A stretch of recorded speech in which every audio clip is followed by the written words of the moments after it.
क्या आप जानते हैं कि अभी इस वक्त अफ्रीका के एक देश में ऐसा कत्लेआम हो रहा है जिसे देखकर आपकी आंखें भर जाएंगी। हजारों मासूम लोग हर दिन मार दिए जा रहे हैं। ये कहानी सिर्फ सूडान की नहीं है, ये हमारे जैसे गांव के लोगों के लिए एक सीख है।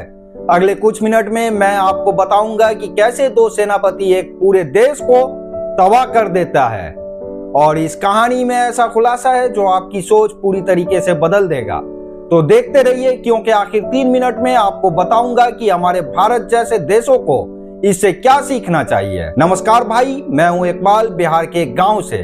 आज का ये वीडियो उन सभी लोगों के लिए है जो दुनिया की हकीकत जानना चाहते हैं। अगले कुछ मिनट में जो बातें आपको बताने वाला हूं वो मेन स्ट्रीम मीडिया कभी नहीं दिखाएगा। ना तो आपको न्यूज चैनल में मिलेगा, ना ही सोशल मीडिया पर पूरी सच्चाई मिलेगी, क्योंकि इस पूरी कहानी में राजनीति, सत्ता, तेल, सोना सब कुछ छुपा है। तो अगर आप सच्चाई जानना चाहते हैं तो आखिर तक देखिए। साल 2019 में मैंने एक लेख पढ़ा था। सूडान में एक आंदोलन चल रहा था। हजारों लाखों लोग सड़क पर थे एक तानाशाह के खिलाफ। उन्होंने आवाज उठाई थी। मुझे वह दिन याद है। मेरे गांव के एक बुजुर्ग ने कहा था, ये जनता, जहां जनता आवाज उठाती है वहां बदलाव जरूर आता है। लेकिन क्या आप जानते हैं सूडान में ठीक उसके बाद क्या हुआ? वह बदलाव ना आया, उल्टा इससे भी बुरी मुसीबत आ गई। और ये कहानी में छुपा है असली सच। कैसे सत्ता के लालच ने एक पूरी देश को नर्क में बदल दिया। देखिए भाई, सूडान की कहानी तो 1955 से ही भरी है। ब्रिटेन और मिस्र का कब्जा था, तब से ही सूडान टूटा फूटा देश रहा है। लेकिन यहाँ एक बात समझने वाली है।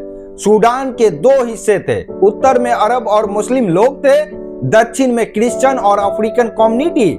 दोनों एक दूसरे की जमीन, दोनों अपने धर्म, दोनों अपनी शक्ति चाहते थे।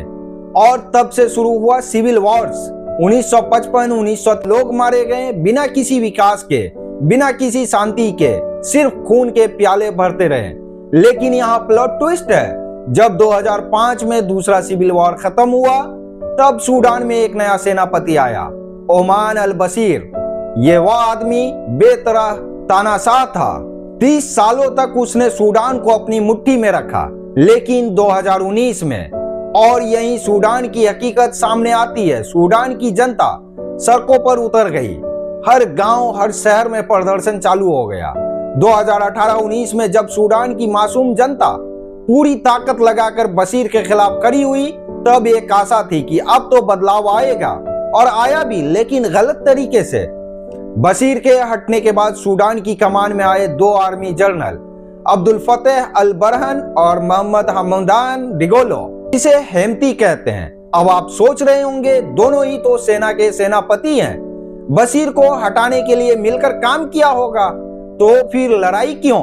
यही आता है सूडान की सबसे बड़ी समस्या, सत्ता की भूख। ये बशीर के राज में 2 सेनाएं थी। पहली सूडान की रेगुलर आर्मी, जिसे कंट्रोल करते थे अब्दुल फतेह अल बरहन। दूसरी RSF, रैपिड सपोर्ट फोर्स, एक पैरामिलिट्री फोर्स, जिसे बरहन ने ही बनाया था बशीर के जमाने में। बरहन ने यह फोर्स बनाई थी क्योंकि उसे डर था कि कोई सैनिक जनरल कभी उसे हटा न दे। इसलिए उसने खुद की एक निजी सेना रखी और उसका कमांडर था हेमती। लेकिन यह समझने वाली बात है, यह है हेमती बिल्कुल अलग पृष्ठभूमि से आता था। हेमती दारफूर से था, सूडान का एक पिछड़ा इलाका। वहां के कबीलागत लोग, बशीर के जमाने में अरब एलीट लोग उसे नीची निगाह से देखते थे। लेकिन यह आदमी बहुत चतुर था।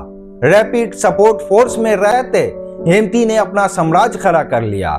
सोने की स्मगलिंग, विदेशी फोर्सेस के लिए किराए पर देना, और जब बशीर का साम्राज्य डावाडोल हुआ, तब हेमती ने खुद को दबे कुचले सूडानी लोग का नायक बना लिया। 2019 में जब बशीर को हटाया गया, तब बरहन और हेमती दोनों ने मिलकर सूडान को कंट्रोल किया। लेकिन ट्विस्ट यह था, 2021 में बरहन को एहसास हुआ कि हेमती अब उसका पार्टनर नहीं है, उसका सबसे बड़ा दुश्मन बन गया है। RSF का ताकत बढ़ गई थी। सूडानी आर्मी की तुलना में वह ज्यादा मजबूत हो गई थी। और सबसे अहम बात, हेमती को दूसरे देशों का सपोर्ट मिलने लगा था। रूस, यूएई, लीबिया सबने हेमती का साथ देना शुरू कर दिया। तब बरहन ने फैसला किया, या तो हेमती को खत्म करो या खुद को तैयार करो। और फिर वह दिन आ गया जो सूडान को नर्क में बदल देने वाला था। 15 अप्रैल 2023 को रात के अंधेरे में हेमती ने अपने 2000 सशस्त्र लोगों को बरहन को घर हमला करने के लिए भेजा। बरहन के 30 गार्ड्स मारे गए। खुद बरहन किसी तरह भाग निकला। तब क्या हुआ? फिर तो खुला युद्ध शुरू हो गया। अब समझ जाइए, जब दो सेनाएं एक दूसरे पर टूट पड़े तो आम जनता का क्या होता है। सूडान की राजधानी खार्तूम में 50 लाख आदमी रहते हैं। वहां हर दिन बमबारी होती है, हर रात आग लगती है, हर सुबह लाशें मिलती हैं, औरतों के साथ यौन हिंसा हो रही है, बच्चों को भूखे मारा जा रहा है, लाखों लोग अपने घर खोकर भाग गए हैं। अब सबसे दर्दनाक बात, इस सब के लिए कोई दोषी नहीं है। कोई अंतर्राष्ट्रीय कानून काम आ रहा है, ना कोई संयुक्त राष्ट्र मदद कर रहा है। क्योंकि और यही असली खेल है, सूडान की स्ट्रेटेजिक लोकेशन और उसके संसाधन हर देश के लिए महत्वपूर्ण है। अब मैं आपको वेरीफाइड फैक्ट्स देता हूं। यूएन की रिपोर्ट के अनुसार अब तक 1 लाख से ज्यादा लोग मारे जा चुके हैं, लेकिन असली संख्या इससे कहीं ज्यादा है, क्योंकि युद्ध के बीच मौत काउंट नहीं होती। सूडान में अब 6 मिलियन लोग विस्थापित हो गए हैं। 40,000 लोग मिस्र में शरणार्थी बन गए हैं।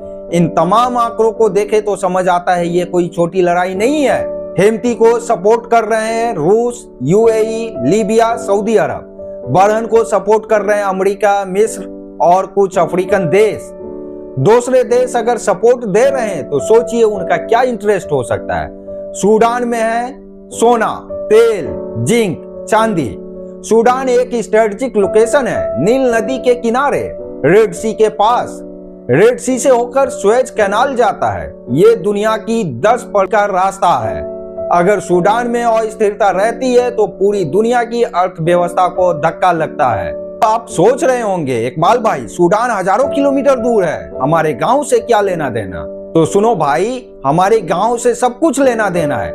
मेरे गांव के पास भी देखो क्या हो रहा है। जहां देश की कमान बदलती है वहां सबसे पहले तो सत्ता की लड़ाई होती है। पहले बड़े अफसरों में लड़ाई, फिर छोटे में अफसरों में, फिर गांव तक। और जब बिहार में कोई बड़ी सियासी घटना होती है तो सबसे पहले गांव के छोटे जमींदार, पंचायत के सदस्यों में लड़ाई होती है। ठीक सूडान जैसे ही। सूडान में 2 सेनापति एक दूसरे से लड़ रहे हैं।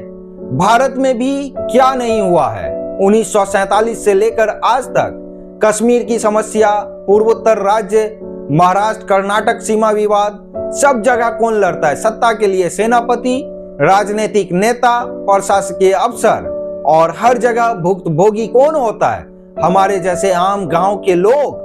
मुझे याद है 2010 में बिहार में एक छोटे से गांव में सरपंच के चुनाव के लिए एक हिंसक संघर्ष हुआ था। 2 जमींदारों के बीच ये लड़ाई थी, लेकिन मारे गए थे गांव के मासूम किसान। मेरे पड़ोस के रमेश, जो बिल्कुल इनोसेंट था, वो इस लड़ाई में मार दिया गया। क्यों? क्योंकि वह गलत जमींदार का समर्थन नहीं कर रहा था। दोस्तों, आप जिस भी गांव में रहते हो, तुम्हें ये बात समझनी चाहिए, शहर में जो राजनीतिक लड़ाई होती है वह गांव में आकर खून का खेल बन जाती है। ये कभी विकास नहीं लाती, कभी शिक्षा नहीं लाती, कभी रोजगार नहीं लाती, सिर्फ दर्द लाती है। और सूडान इसका सबसे बड़ा उदाहरण है। तो अब सवाल यह है, हम क्या सीख सकते हैं? पहला, अपने आसपास की राजनीति को समझो। अपने गांव में, अपने जिले में क्या हो रहा है, कौन सत्ता के लिए लड़ रहा है, अपनी फैमिली और दोस्तों से बात करो। दूसरा, जब भी कोई पॉलिटिकल लड़ाई शुरू हो तो आप गांव के लोगों से कहो, हम सत्ता की लड़ाई में शामिल नहीं होंगे, हम विकास में विश्वास करते हैं, राजनीति में नहीं। तीसरा, इस वीडियो को अपने 10 दोस्तों और परिवार सदस्य के साथ शेयर करो। अपने गांव में एक चर्चा, डिस्कशन करो, सूडान की कहानी सुनाओ। लोगों से पूछो, क्या हम अपने देश में सूडान जैसी स्थिति आने दें? एक कॉमन अंडरस्टैंडिंग बनाओ कि हम सभी का हित एक है, विकास। भारत को सूडान जैसी स्थिति से बचाने के लिए यह जरूरी है हम स्ट्रॉन्ग इंस्टीट्यूशन बनाएं, ना कि स्ट्रॉन्ग लीडर।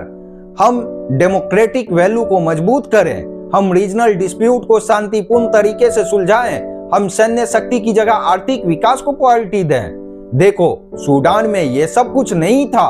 उनके पास भी कॉन्स्टिट्यूशन था, डेमोक्रेटिक इंस्टीट्यूशन था, इंटरनेशनल लॉ थे, लेकिन जब सत्ता की भूख अंधी हो गई तब सब कुछ ध्वस्त हो गया। ये भारत में ना हो, इसके लिए हमें सचेत रहना होगा।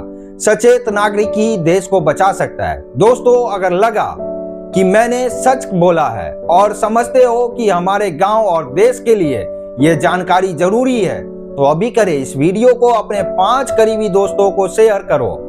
कमेंट में लिखो तुम्हारे डिस्ट्रिक्ट का नाम, देखते हैं भारत के कौन कौन राज्य से हमारे व्यूअर हैं। सब्सक्राइब करो, क्योंकि अगली वीडियो में बताऊंगा कि कैसे भारत के अंदर यह खतरा बढ़ रहा है।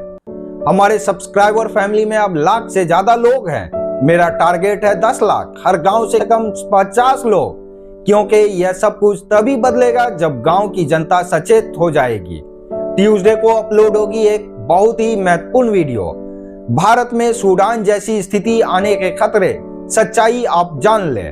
उसमें अंदर के फैक्ट शेयर करूंगा जो बहुत लोगों को पसंद नहीं आएंगे, लेकिन सच तो यह है कि हम सच के साथ हैं।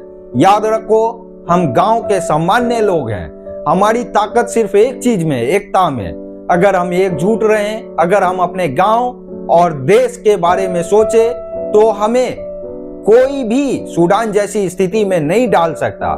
सूडान के सभी पीड़ित लोगों के लिए प्रार्थना करते हैं। बिहार की जय। और हाँ, अगली वीडियो तक अपना ख्याल रखो।